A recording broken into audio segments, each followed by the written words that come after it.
Welcome to Manage Your Tools. This week, Behavioral Effectiveness and MTDISC Example 1, Part 1. The questions this cast answers are, how can I be more effective in relationships? What can I change in my behavior at work in order to get ahead? And what can I do to help others like me? If you want answers to these questions and more, keep listening. We're so excited that our public conferences, that is our EMC, ECC, and EHM, which you can attend in person, now come with PDU certification. We've worked with the Project Management Institute to certify our events so that you can get credits towards your project management certifications. And we're excited that if you come to an event, this will count for both. If you want more information, please come to the website, manager-tools.com. You can sign up for an in-person event and you get 2 birds with 1 stone. You get that learning as well as some credits towards your PMI. We have focused for years on relationships, and we're back again with more helpful tips you bet. About relationships. We're going to help everybody understand how they can improve their relationships. And some of this may be pretty familiar with y'all. For y'all, we talked about DISC in the past as well. The common wisdom is that remembering people's names is kind of the key to relationships. And while that might be a part of it, it's not really like the key to relationships. Yeah, it's the not key that to simple. Yeah, it's a great introduction situation to remember someone's name. It's not true though that will maintain a relationship. Yeah, with all the people every single time. Relationships are hard. The reason we hear so much about it, remembering people's names, is that half the people in the world, high T's and high C's in MTDISC language, aren't good with names. And so half the world is good and gets credit, and the other half isn't good and they don't get credit because they don't deserve it because they're not good at it. And okay, good. Remembering people's names, nothing wrong with it. Continue to do it. However, we find this pretty common in career and management guidance, that people are giving you guidance to address your fears and concerns and maybe shore up some weaknesses. Sure, it sometimes has that same effect. That doesn't, though, address the effective behaviors. So it's great to remember someone's name. It doesn't mean that that's going to get you the full way. Mm-hmm. The key to great relationships is learning that communication is what the listener does. Absolutely. That's exactly it, Kate. That's exactly it. All right. So in our casts, which are going to take the next couple of weeks, we're going to go over, first all, communication being what the listener does. And then we're going to go over the original classic scenario, followed by the effective behaviors. Starting this week's cast with communication is what the listener does. Now, well, we'd love to, because it sounds really good. And it means you're really smart if you come up with it. We did not invent it. We can't take full credit for. Communication is what the listener does. We did make up the phrase, but it's directly derived from Peter Drucker's classic Management. In chapter 30, he's talking about managerial communications. The line that caused this epiphany on our end was, talking assumes, in other words, that the emitter communicates. So, essentially, translation, Drucker's point is that if the listener isn't listening, communication doesn't occur. The purpose of communication is to transfer an idea in the mind of a speaker as accurately as is possible to the mind of the person that's listening. But, as we've all seen, because we've all been on the planet Earth for more than 2 days, this process is fraught with challenges. If you're thinking, y'all, about trees and forests and the sound they're supposed to make when they fall, it's not a comparison we haven't made in the past. So you might be thinking, oh my gosh, tree, forest, all that stuff. And I always imagine to myself when we talk about this, if you're walking by yourself in the woods, maybe, be careful about falling trees, and you're talking, you're not communicating, unless you're communicating to yourself. Is yourself listening? Okay, good. There's no one there to listen, and therefore the act of communication, imparting an idea to another, is not occurring. Now, you may be refining your ideas. That's one thing. That's one thing. Again, but it's not communication. It's not communication. There's nobody else there. If nobody's listening, then the act of transferring ideas from your head to somebody else's is not occurring. And I would suggest, and we're going to get into this, that just because you're talking does not mean that someone is listening. Even if there's another person there. 100%. The trees are just as good listeners as some humans, in my opinion, based on I said something the other day, and the person I was in the same room as fully did not hear it. And then 3 minutes later asked me a question about the thing that I had posited. And I remember thinking, okay, good. So what I remember, the end of that, the real sentence there is what I remember thinking is some people actually like to listen to me. It's interesting that other people's aren't listening. Right? Ouch. If you host a podcast and the other people in your life don't listen like to listening to you. Mm-hmm. And of course, I guess it leads to what I should say, which is do not assume that proximity necessitates them listening. Right. They're perhaps not. Just because they're in the same room as you. Exactly. Doesn't mean they're necessarily listening. Okay. So this process, communication of taking an idea and moving it from your mind to somebody else's is fraught with challenges, you mentioned. First of all, the idea or thought that you have in your mind is not in word form. Right. Brains, they don't store words. Yeah, we're not seeing sentences. Close your eyes and think of an idea. You're not seeing a string of words running through your mind's eye. That is communication. To Kate's point, is so much more than that. We've got in our mind a mental picture, right? We've got a story. We'll call it a movie playing in our brain. So from our perspective, if we're going to communicate to the other person what we're thinking, which again isn't a sentence, it's a picture, we first have to decide which words to say, which, let's be clear, words are imperfect. As soon as you have to choose words to explain something that you can see occurring, it is degrading the message. Then, what comes out of our mouths, that is inherently flawed because we had to try and translate this mental picture into a set of words. Then, to go a step further, those words have to reach the listener's ears. And let's face it. Yeah, exactly. Let's face it. I mean, Kate just gave us an example a minute ago. Thanks to distractions, different priorities, different stressors, multitasking, ambient noise, language differences, vocabulary differences, cell phone alerts, interruptions, all of the things that are also occurring at the same time. You're saying your message to another person, which you're hoping they receive.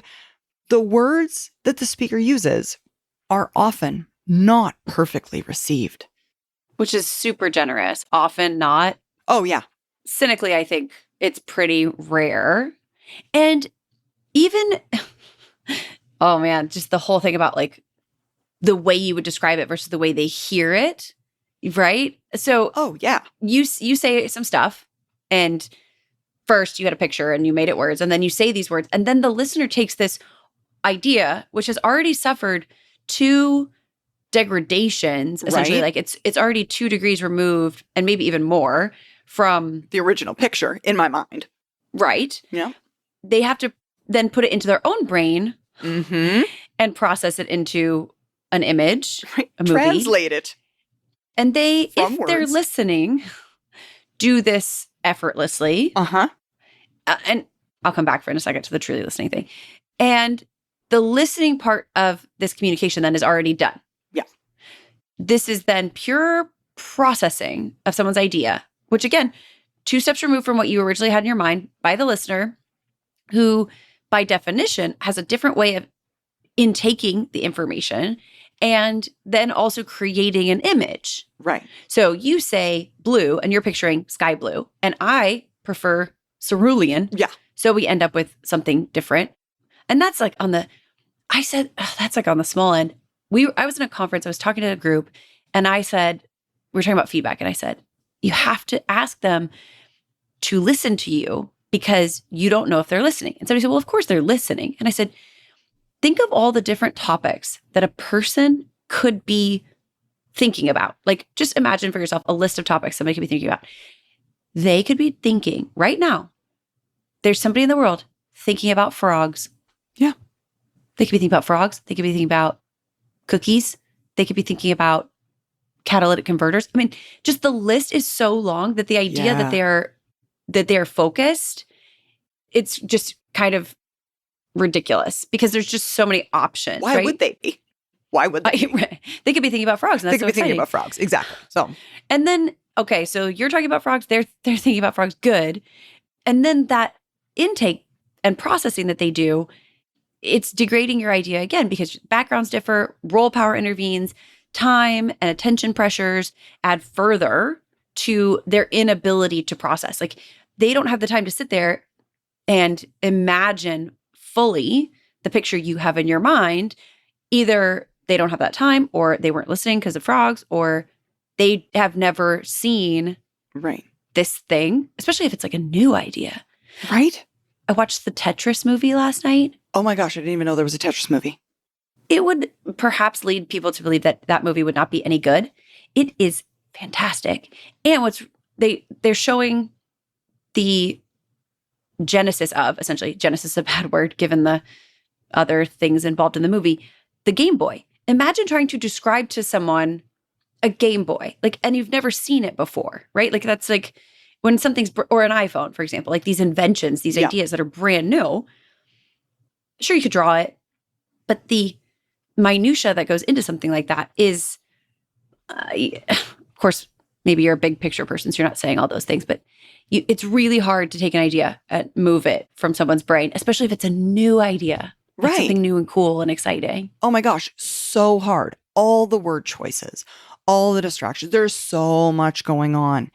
And at the end of the day, in our communications, the truly important part of the entire exchange has nothing to do with what the speaker says.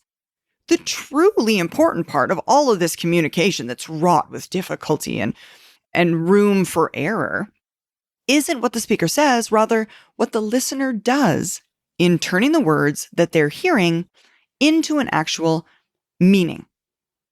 Going back to what we said at the very beginning, if you're talking to yourself in the forest and there are no other people, you're talking, but you're not communicating. Mm-hmm. And the last process, that is the part where the person is hearing the information and turning that into something usable, that's where the actual communication happens.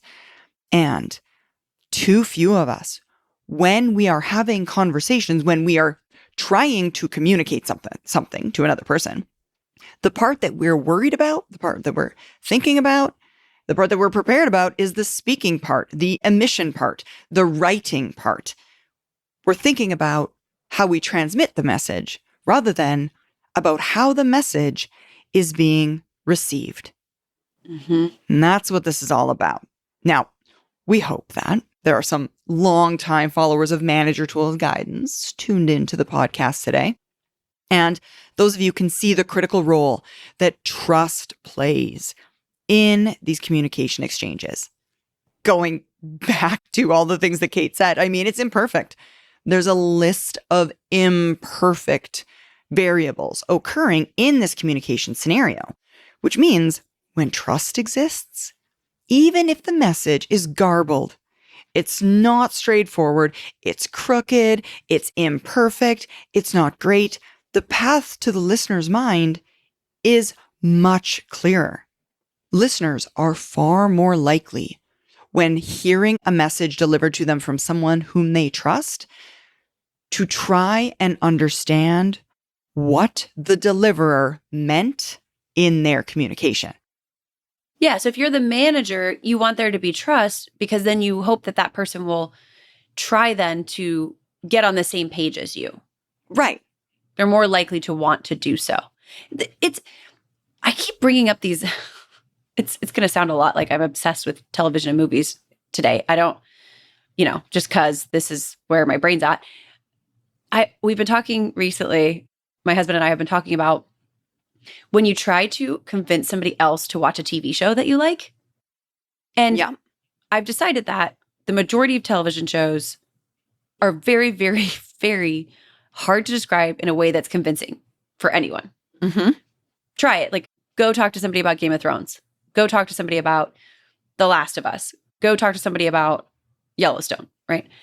And I think that's a really good example, though, of what I believe to be true. The only reason someone watches a television show is because they have a trusting relationship with the person who recommended it. Not because they like the synopsis, right? Not because they love dragons. By the way, there's not enough dragons in any of those shows. Not because they love apocalyptic things. It's because they trust the person who told them, and they think, well, oh, okay, this person wouldn't have told me a show about dragons if they didn't think I would like it. Right.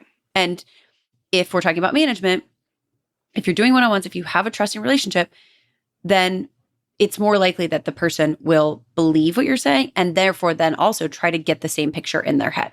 Mm-hmm. So trust is super key here. Without trust, Absolutely. communication is a pipe dream. Oh, absolutely. William White said, the great enemy of communication we find is the illusion of it. Mm-hmm. You think you're telling your direct something. You think you're telling your team something. You think you're telling your coworker something. And they are straight up not listening, or Right. they're listening and they don't have the same picture in their head as you. At all.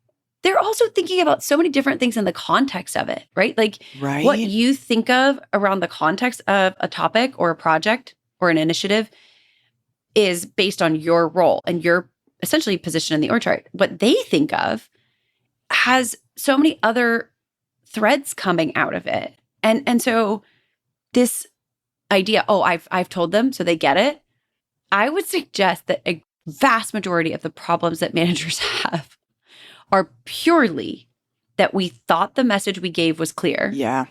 And that it wasn't. Not via malice, not via lack of smarts, not via lack of expertise. Mm-hmm. Nothing other than I said A and they heard oranges. Yeah. That's absolutely it. Yes, it's so important. It's so important. And all that to say, we're not suggesting that as the communicator, you don't need to be scrupulous with your words. Oh, you should. Absolutely. As professionals, we're obligated to be careful and be accurate and even precise if the situation calls for it, and to reduce most of the misunderstandings that can occur from our communications. But this is all to say, we're just not going to get really far if we don't also consider how our audience will receive our communications when we communicate them. Because no matter how precise, they can be misinterpreted in many cases. And this challenge can create problems for the less experienced professionals who come to the workplace learning about the importance of things like authenticity. Now, just a small segue, we take authenticity here to mean being oneself in the workplace. We fully acknowledge that there are numerous definitions of authenticity, and many of those definitions being wildly different. However, the dictionary says authenticity to mean being true to one's own personality, character, or spirit. So, if a professional then proceeds from a place of authenticity versus professionalism, they run the risk of insisting on being themselves.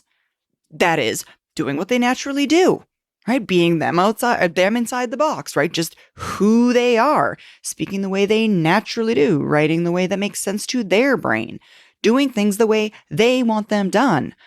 All of this comes at the expense of effective communication. And we should say it's not always at the expense. There is a portion of the world that might communicate similarly to you. Yeah. And oh so my in gosh, those yes. cases, you won't suffer from using your own style. It's about a quarter of the population has your same style. So 75% of the time, Mm-hmm. we need to be more careful Yeah. about the way we communicate, because the person in taking what we're saying is not someone who uses our style. We have a really helpful, I wouldn't say it's cultural here. It happens a lot, though, in meetings at manager tools where someone will say something and the other person, the person who's supposed to be listening, will say, can I say back to you what I think you just said so that I can make sure I have it correctly. And y'all, I mean, when I'm in these meetings, I'm watching for, does what the first person said and what the second person said match with what I said, what I think is happening? And does 1 and 2 both match and equal 3? Yeah. Further, though, it is, if you aren't invested in the conversations and their outcomes, you could see it as a super fun game of telephone. Oh, yeah. Because sometimes, and we even have, we have a meeting. It's on Friday mornings where someone will say XYZ and the next person will say, let me say that back to you. And the person who says it often says negative. No. Here's what I meant. Yeah, and that's not what I wouldn't have said that. No. It's so helpful. So helpful. It's a confirmation we're on the same page. It has, I think, saved us a lot of churn around things happening outside those meetings that would cause us to go in the wrong direction from what the team agrees would be useful. It's just a really helpful technique. And it kind of came about, I think, because some of our executive level team has done it in the past. And so it kind of stuck. Although I don't know that we consciously taught it to anyone. I don't think we have. It just becomes habit, because when you do that, when you make it a habit of saying, I'm going to say back what I think I heard you say, just for clarity, it helps both parties. It helps the person understanding be more aware of what was actually said, but it also helps the communicator understand for future when transmitting or communicating that same idea. Oh, wait a minute, this can be interpreted multiple different ways. I got to be a little bit more careful about how I say stuff because it can be misinterpreted. Yeah. It's helped us in a lot of technical conversations to eliminate assumptions. And to highlight extra use cases. If you're listening and you're in a technical space, having that reciprocation in those conversations in a technical format has really helped us to highlight, oh gosh, I didn't even think about that use case, or, oh, right, that assumption is inherent in what I said, when in fact, I didn't mean for us to proceed based on that particular assumption.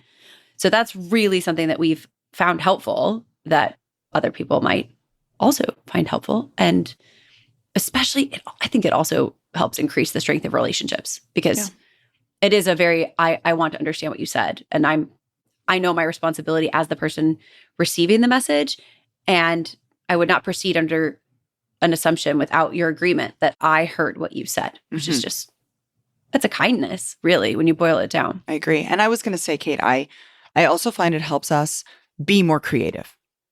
Yeah. It helps us be more creative. Instead of the listener taking a passive role and simply intaking information that they may not have complete clarity on, seeking clarity creates a situation where both parties can be more creative about next steps. Well, if that's true, then this is also true, right? It helps you be more creative, talk through ideas, get a better understanding, be more helpful, beneficial, useful together in the communication. Absolutely. We're hoping that many of our listeners here today are currently Manager Tools personal licensees. And if you're not a personal licensee, we would encourage you to become one. The podcast you're listening to today, if you'd rather not listen to it in the future, you'd rather read it in a short white paper so that you can enact the guidance readily and easily, and even potentially pass it on to some of the folks on your team, you'll want to become a personal licensee. On our website, manager-tools.com/products/personal license, you can find this information and more, all of the benefits that a Manager Tools personal licensee has access to. We want to talk about now the original classic scenario. And we've talked about this. We've illustrated the challenge of effective communication a lot of times with this simple scenario. And to make it slightly less complicated without role power implications, we're going to make our scenario occur this time between two peers. Okay. Samuel and Dakota. Yes. Okay. So first, Dakota. Dakota's a high D. As a high D, she's task-oriented, assertive, direct, no nonsense, sometimes a little bit brusque. She interrupts. She talks fast and sometimes loud. usually about work, deliverables, and goals. She doesn't like chit-chat, and she already has enough friends. She doesn't need any more. She makes big gestures and makes statements rather than asking questions. In meetings, she routinely speaks up. She's not known for being warm or personable. She's proud that she gets her job done through persistence and discipline and hard work. Her friends might say that her drive and forcefulness make her an ideal candidate for the CEO role or a general in the army. Our second professional is Samuel. He's a high S, relationship-oriented, reserved. He's kind and warm-hearted. He is the person on their team whom everybody likes and frankly loves. He smiles at everyone. He knows everyone's names. He's been invited to everyone's home. He remembers spouses and children's and pets' names. His speaking style is more slow. He often describes things in terms of how he and others feel about those things. He may not speak at all during a meeting, preferring to listen during that meeting very well. He loves chatting. He loves getting to know other people. He doesn't interrupt and stops talking when others interrupt him. He likes following processes and thinks change should be done slowly to make sure everyone's along for the ride and doing well. He is every bit as smart and hardworking as Dakota. Yes. Okay. So these are our characters. And in our scenario, Dakota and Samuel are peers, both well regarded by their manager, Michaela. So in our first episode, Dakota needs some work product from Samuel, which is past due. Now, for the record, this scenario is based on a series of actual interactions between two professional peers with similar MTDISC profiles to Dakota and Samuel. So based upon real events. The stage is set. Stage is set, exactly. So let's see how each fares when left to their own instincts. First off, we got Dakota. Looks at her watch, it's 2:30. And she needs the quarterly sales report from Samuel. He owed them to her at 2 p.m., 30 minutes ago. And she was being generous with that deadline when she initially said it. So now we're in a position where she must have them. So she walks over to Samuel's desk. Samuel looks up slightly, and Dakota says, I need the sales reports. Samuel smiles, says, Hi, Dakota, how are you? Please have a seat. And Dakota says, standing, I'm fine, thanks, but I'd be better if you'd gotten the sales numbers to me when we agreed. Do you have them? Samuel grimaces and smiles at the same time, which is really hard to do. Says, Dakota, I'm sorry, but I don't. I regret that I missed the deadline. Dakota crosses her arms, not completely concealing her frustration. Thanks, but when will you have them to me? Samuel pauses, again apologizes. You're right. I'm sorry. I can have them to you by 4 p.m. I need to do a couple of other things for Michaela, but that shouldn't take too long. Dakota quickly realizes that'll make the sales figures 2 hours overdue. Look, this is the standard weekly process. There's a series of steps. This week's no different. And I owe them to the boss first thing in the morning, as always. If you get them to me by 4 o'clock, you're basically saying I have to stay late tonight because of your delay. Not cool. After a pause, Samuel responds with, because he's just beginning to sense hostility from Dakota. You're right. And again, I'm sorry. I'll do my best to prioritize it. And if it will help, I will send Michaela a note saying I got them to you late. And Dakota says, you do that. And walks back to her desk, unsatisfied and frustrated at Samuel. Samuel watches her walk away, worried now that she's mad at him. How do we, if we're listening to this, how do y'all think that went for the people involved? Can we see where both parties stayed in their own lane, but the outcome wasn't ideal? Do we think their relationship is affected based on this exchange, that it's going to be good or bad? I mean, okay, I don't think that went well. I think I don't either. She to him. Neither party got what they wanted. There's that. I know that for sure. And I think she's frustrated with him, and he feels badly about what happened, and they both didn't get what they want. So now we have work not getting done and two people having a negative emotional response to the situation. Mm-hmm. And it probably sets a stage for future relationship tensions. Next time, there's even more tension.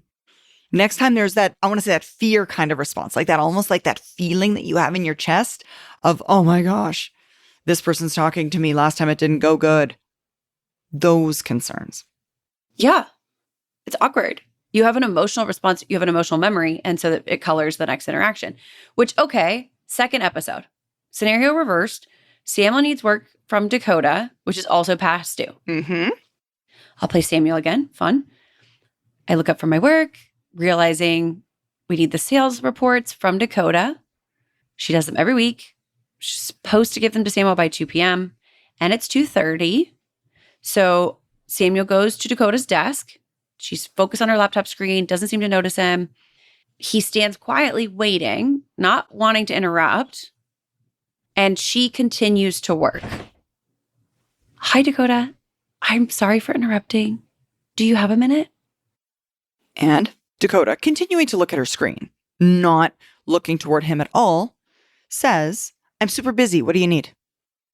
Samuel says, may I sit? Which Dakota's response to that is to motion to the chair, still looking at the screen. Mm-hmm. Samuel says, like I said, I'm sorry to interrupt, but we had discussed you getting me the sales figures by 2 o'clock. I know you're super busy, and it would really help me out if I could get them as soon as possible. And Dakota sighs and finally looks away from her laptop for the very first time. You're right. I didn't get them to you. As I said, I'm super busy. I don't know when I can get them to you. Samuel smiles. I understand. But maybe you could give me a rough idea? Just a rough idea. I'm worried we won't be able to get them to Michaela on time. And Dakota stares at him for a minute. Fair enough. If you're going to bring the boss into this, I can have them to you by 9:15 tomorrow morning. Well, okay. If there's anything I can do to help, I will. I'll try to move some stuff I was going to do tomorrow to this afternoon. Sorry you're so busy, and thanks. And Dakota goes back to work. And Samuel walks away, worried that Dakota is mad at him, even though he tried to be super nice about the delay. And again, same questions Kate asked last time. How do we think that went for both parties? Can you see where both parties communicated in a way that worked for themselves, but fully didn't pay attention to at all how the listener perceived or heard the words that they were saying, the communication they were intending to have? Did either party get what they wanted? Did anyone succeed? No. Everyone failed. And how do we think future? How do we think their relationship was affected based on this exchange? Not so good. Not so good. That's it for this week, folks. Join us next week for a continuation of this topic.